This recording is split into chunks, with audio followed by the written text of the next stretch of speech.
Hello friends, સ્વાગત છે તમારું મારા કિચનમાં। આજે આપણે શિયાળા સ્પેશિયલ શાક બનાવીશું।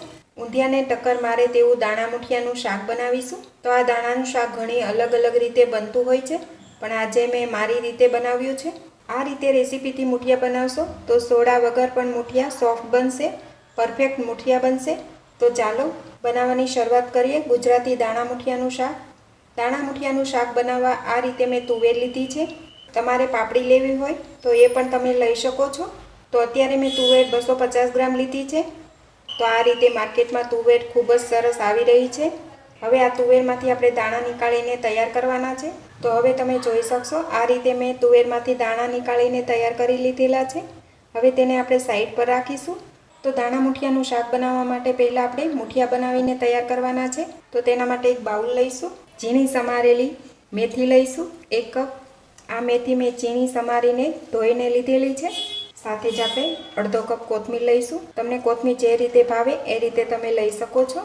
સાથે જ આપણે આદુ અને મરચાંની પેસ્ટ લઈશું 1 ચમચી।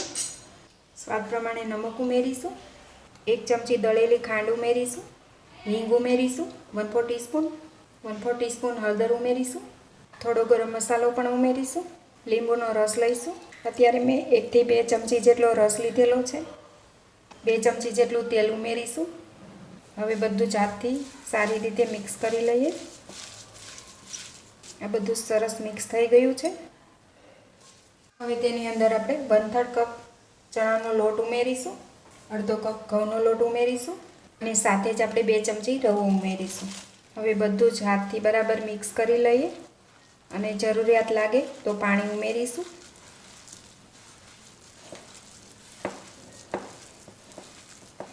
મેથી અને કોથમીર આપણે ધોઈને લીધેલા છે, તો તેનું પણ પાણી છૂટું પડે છે। તો આ રીતે તમને જરૂર લાગે તો 1 ચમચી પાણી ઉમેરવું। પણ અત્યારે મારે મુઠિયા માટેનો લોટ આ જ રીતે બંધાઈને તૈયાર થઈ ગયો છે, બિલકુલ પાણીની જરૂરિયાત નથી પડેલી। હવે તેમાંથી આપણે નાના નાના બોલ્સ બનાવી લઈએ। આ રીતે નાની સાઇઝમાં બનાવીશું। એક પ્લેટમાં મૂકતા જઈએ। તો આ રીતે હું બધા જ બોલ્સ બનાવીને તૈયાર કરી લઈશ। તો આ રીતે બધા જ મુઠિયા બનીને તૈયાર છે। હવે આપણે મુઠિયાને ફ્રાય કરીશું। અહીંયા તેલ ગરમ થઈ ગયું છે, તો તેમાં આપણે મુઠિયા તળવા માટે મૂકતા જઈશું।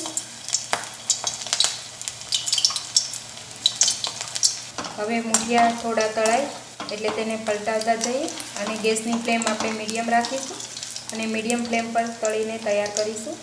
મુઠિયાને આ રીતે કન્ટિન્યુ ચલાવતા આપણે તળી લેવાના છે, જેથી બધી જ બાજુથી એક સરખા તળાઈને તૈયાર થાય। તો ફ્રેન્ડ્સ, તમે પણ આ રીતે એકવાર મુઠિયા જરૂરથી બનાવજો, કારણ કે આ મુઠિયાની અંદર આપણે સોડા નથી નાખ્યા તો પણ સરસ ફૂલીને તૈયાર થાય છે। તો તમે જોઈ શકશો મુઠિયામાં ક્રેક આવી ગયા છે અને મુઠિયા આપણા સરસ ગોલ્ડન બ્રાઉન કલર આવી ગયો છે। તો મુઠિયાને આપણે બહાર લઈ લઈએ।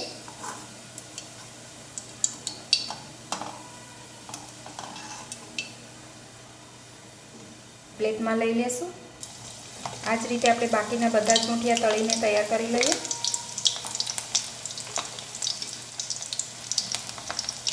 હવે આપણે આ મુઠિયા પણ સરસ તળાઈ ગયા છે, તેને પણ આપણે બહાર લઈ લેશું।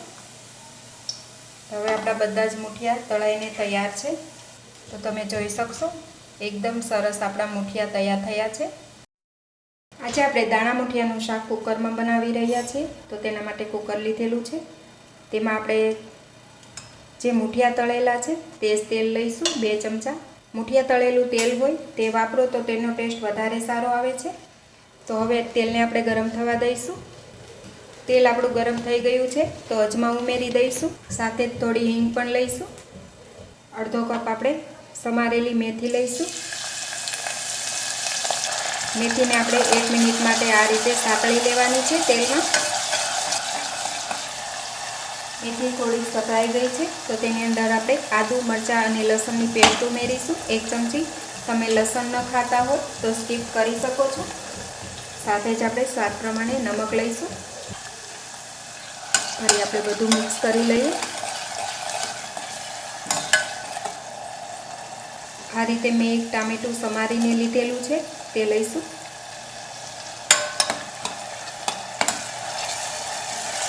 ટામેટાં અને ભાજી સાથે સરસ મિક્સ કરી દઈએ. હવે ટામેટાને આપણે થોડી વાર માટે ચડવા દઈશું. હવે આપણે મસાલા કરી લઈશું.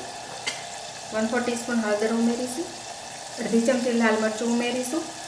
તમે કાશ્મીરી લાલ મરચું પણ લઈ શકો છો, પણ અત્યારે મારી પાસે કાશ્મીરી લાલ મરચું નથી તો મેં રેગ્યુલર લાલ મરચું લીધેલું છે. ધાણા જીરું પાવડર ઉમેરીશું 2 ટીસ્પૂન. આથી જ આપણે થોડો ગરમ મસાલો પણ લઈશું. ફરી આપણે બધું સારી રીતે મિક્સ કરી લઈએ. 2 ચમચી દળેલી ખાંડ લઈશું. તમે ગોળ પણ લઈ શકો છો. ફરી એકવાર બધું સારી રીતે મિક્સ કરી લઈએ. હવે આપણે જે તુવેરના દાણા તૈયાર રાખેલા છે તે ઉમેરી દઈશું. તુવેરના દાણાને બધા જ મસાલા સાથે સારી રીતે મિક્સ કરી લઈએ.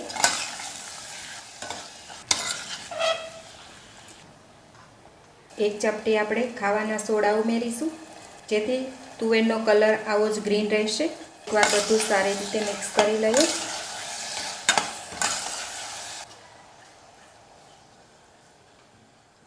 એક કપ પાણી ઉમેરીશું.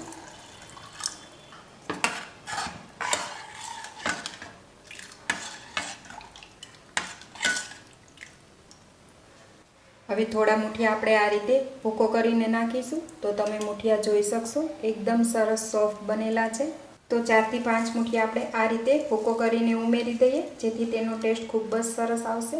આ રીતે હાથથી ક્રશ કરી અને કુકર બંધ કરો તે પહેલાં ઉમેરી દેવાનું છે. ફરી એકવાર મિક્સ કરી લઈએ. આમાં આપણે પાણી થોડું વધારે જ ઉમેરવાનું છે. તો આ રીતે મેં 1 કપ પાણી ઉમેરી દીધેલું છે, તો તમે જોઈ શકશો. 1 કપ પાણી ઉમેરેલું છે તો વધારે આપણે થોડું પાણી ઉમેરીશું. તો ટોટલ મેં 1.25 કપ પાણી લીધેલું છે. હવે તમને થોડું આ રીતે એવું લાગે કે ઉકળવા લાગ્યું છે તો કુકરનું ઢાંકણ બંધ કરી અને 3 વિસલ કરી લેવાની છે. અને હવે 3 વિસલ થઈ જાય અને આ રીતે પ્રેશર નીકળી જાય એટલે આપણે કુકરનું ઢાંકણ ખોલી લઈશું અને તમારે ચેક કરી લેવાનું. તો પરફેક્ટ એવું આપણું આ શાક તૈયાર છે. હવે મેં ગેસની ફ્લેમ બંધ જ રાખેલી છે. હવે હું ચાલુ નથી કરવાની. હવે તમે કુકર ખોલો અને આ રીતે ગરમ ગરમ જ તમે જે મુઠિયા બનાવેલા છે એ મુઠિયા આપણે ઉમેરી દઈશું. મુઠિયા ઉમેરી એકવાર મિક્સ કરી લેશું. હવે આપણે ઉપરથી લીલા ધાણા નાખીશું.